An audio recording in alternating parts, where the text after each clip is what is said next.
Welcome back, guys. Today we're going to talk about competition and in a couple ways, business, sports. There's so many facets of competition that apply. And when I think of competition, something that has stuck with me for many, many years is thinking of Proverbs 27:17, as iron sharpens iron, so one friend sharpens another. And it just makes me think of how important it is to compete and how important it is for us to sharpen each other and how competition is so healthy. And there's a lot of facets to this. And another reason why this has been popping into my mind is business-wise, we've been facing a lot of competition. New restaurants opening, even new gyms starting to pop up, small gyms starting to pop up. And for us, I'm always the type that is, okay, I can't wait to compete against these other businesses, and sometimes in my less mature years, oh gosh, I can't believe they're coming to, compete against us or whatever, having a negative attitude towards it instead of remaining positive, because at the end of the day, if there's no healthy competition, that's when we start to fall back and we start to lax and we're not as sharp, we're not as diligent with maybe how our product is being made or how our class is being trained or things like that. So just amidst a lot of the things that Hill and I have going on business-wise, there's a lot of different competition avenues that have popped up for us over the last 6 months that really have had me dwelling on how I can turn this and keep it positive instead of letting it be negative, that there's another gym that's opening or there's another restaurant that has opened and, oh gosh, they could take some of our business. No, it's okay, there's another restaurant that's open. Hopefully they do well. We can support them. But at the same time, we need to make sure we're doing our best to give the best service, the best product, to really sharpen our tools so that way the customers do still choose our business to go eat at, because at the end of the day, it is healthy competition and we do want to win. And I know, Chapman, you guys have dealt with this a lot over the years too, with different coffee shops popping up, whether it's locally or even just in the surrounding area popping up because they steal one of your guys' ideas or something like that. And that one has always been something that has annoyed me because people have done that from our restaurant, is stolen an idea or copied an ad but at the end of the day, as long as, this is the way I've been looking at it, as long as you do it to the best of your ability, you're still going to beat them. And most people are going to know when they're just straight up copying you. But how do you look at that, especially now that it's been many years of seeing that happen? An example that pops up to me is when Starbucks popped up in Forsyth.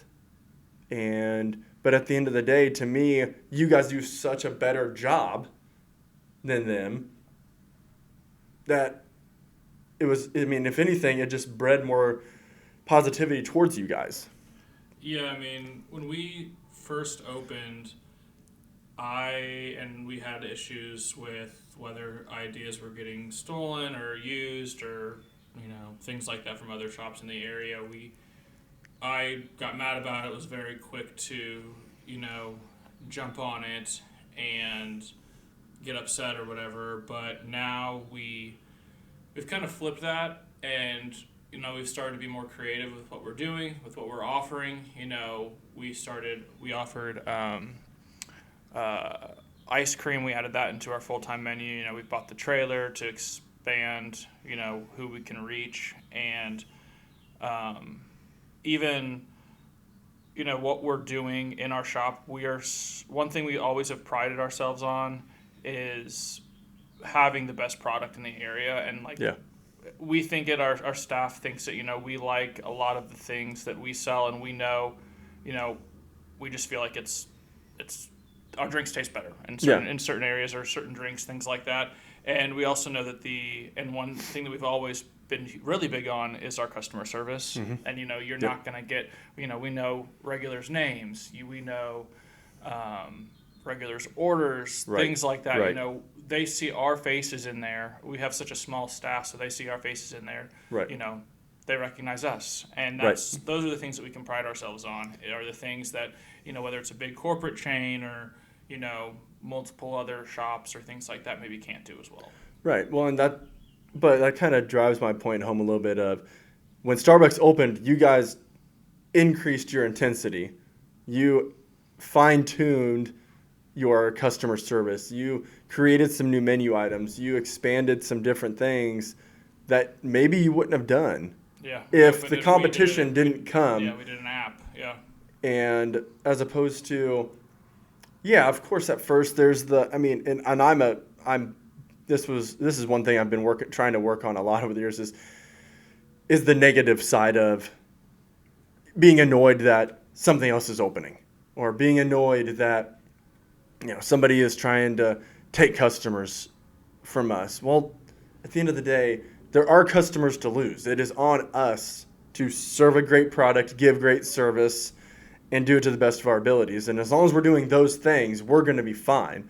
So whenever a new place opens over the last few years, all it does is it increases my intensity to try and perfect the details, try and make sure the service is that much better, or make sure the product is exactly the way it's supposed to be.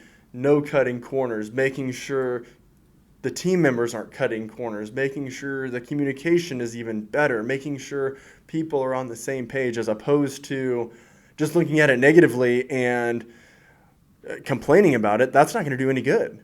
That is going to give them the customers, instead of just allowing it, like Proverbs 27:17 says, like letting them sharpen our business, because I do want to beat them. That's healthy competition. I'm sure they want to beat me. That's great. So how can we both do the best we can to give the community the best service and the best product possible from two different businesses? Right, and I think that there's a lot of business owners that I've seen that obviously will go and post or publicly talk about or bash or things like that, and not even just from another business owner's point of view, but from my own point of view, is I think that it obviously looks bad, but for me, why would I want to go spend my money on somebody who's not wanting to support their community overall either? And Sure. feel like they can bash somebody who's trying to maybe potentially live out their dream or whatever that may be. And yeah, it's easy to get offended if something gets stolen or whatever that may be. But Sure. kind of like you said, it's so much easier to want to go and support somebody who wants to support others as well. But yeah, we're more apt to go spend our money with people that support us as well. And I think that's important for especially the small, our niche is small towns for Crawford's, is being as engaged in the communities as possible, donating to the youth league programs and things like that, because those people are more apt to then become customers because they see us intentionally supporting them and their families, their kids, and things like that. So, but at the end of the day, I've struggled with it off and on over the years, this whole competition thing, because I'm so competitive. I am just so driven and competitive.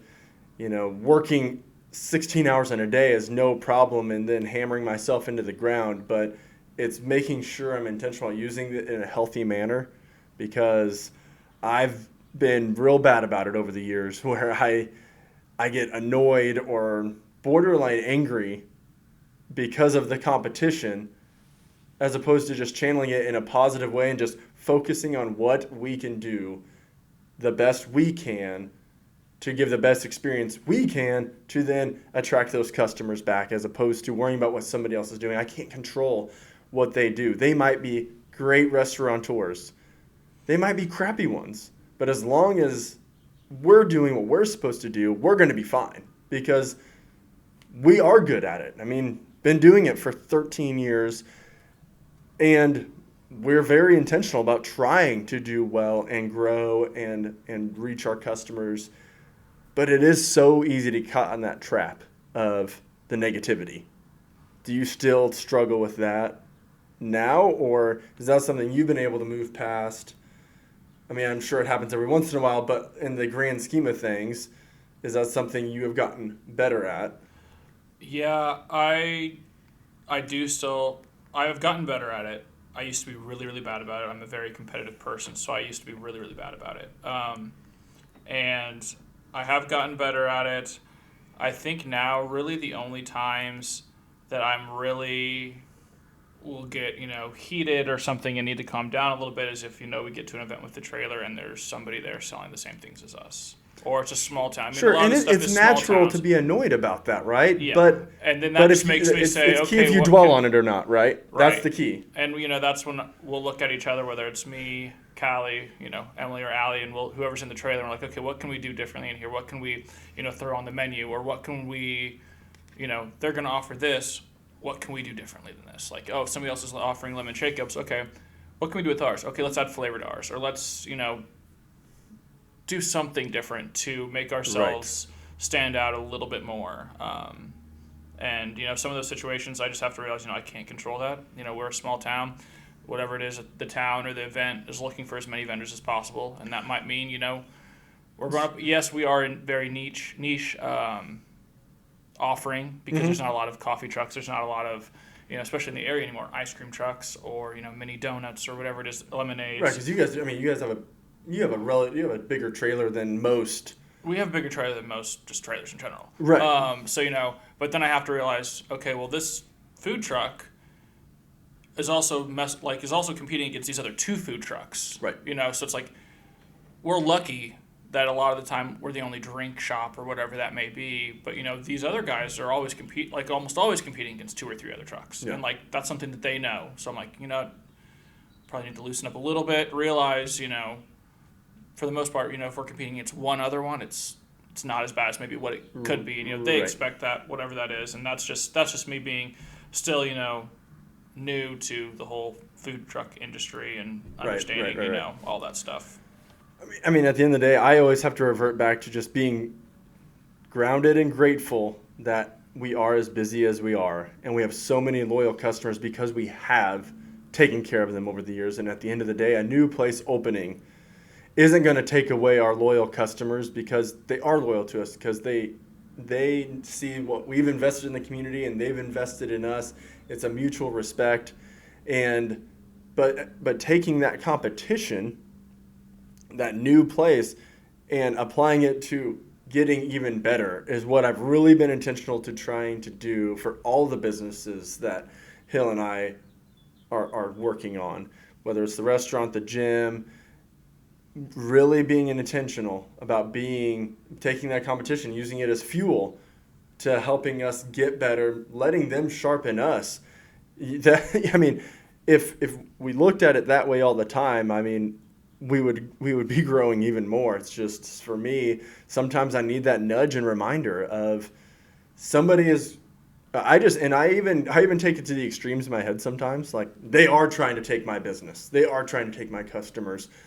I know that's not literally maybe their intention, but it's a fuel for me. It's a way for me to say, okay, I'm going to work extra now. For the next few weeks, I'm going to work on this and this and this, or I'm going to really hone in this, or how can we improve this, as opposed to just sitting there and being negative about it. I mean, so many people I mean, and like I said, I used to be like this years ago, and still I fall into that trap every once in a while. So I have to snap myself out of it and really, hey, no, you're not going to be negative. You're going to use this as a motivational tool. You're going to use this as a way to get better. But I've been around so many people that are just so negative about other businesses or so negative about their competition and things like that. And it's just, if you're dwelling on that, how much energy are you actually putting into working on your business and making your business better? Right. And I think another thing, too, you can think of is, you keep up the hard work, you keep up the consistency, whether it is, your service or your product. And, we've seen it happen in our shop before is somebody comes in, hey, I'm usually a regular at so-and-so. it hasn't been great, or I haven't liked what I've gotten, I'm here to try. Oh, well, you've been busting your butt. Or in our case, we've been busting our butt for whatever, the past 6, 7 months while competing with whoever. And now we're getting a new customer. Well, good thing we've got the best product we've ever served now. Right. And so we're hopeful and we're confident that we might gain a new customer now because we're just sitting here, waiting, not stopping what we're doing, but making ourselves better for instances like this too. And that's all it takes. Right. And I'll be the first to admit that, like, for Maroa, for example, when there have been times where there's no competition, my foot might not be on the gas as hard as when there is another restaurant in town. It's so easy to coast, I can imagine. Yeah. Especially when you do have a certain level of success. So, I mean, I'm grateful that there's those constant reminders. Or even if a business competition opens up in Forsyth, I mean, for us, that's still competition. Great. How can I improve our business to make sure that not only do they not take any of our customers, but we grow because they opened?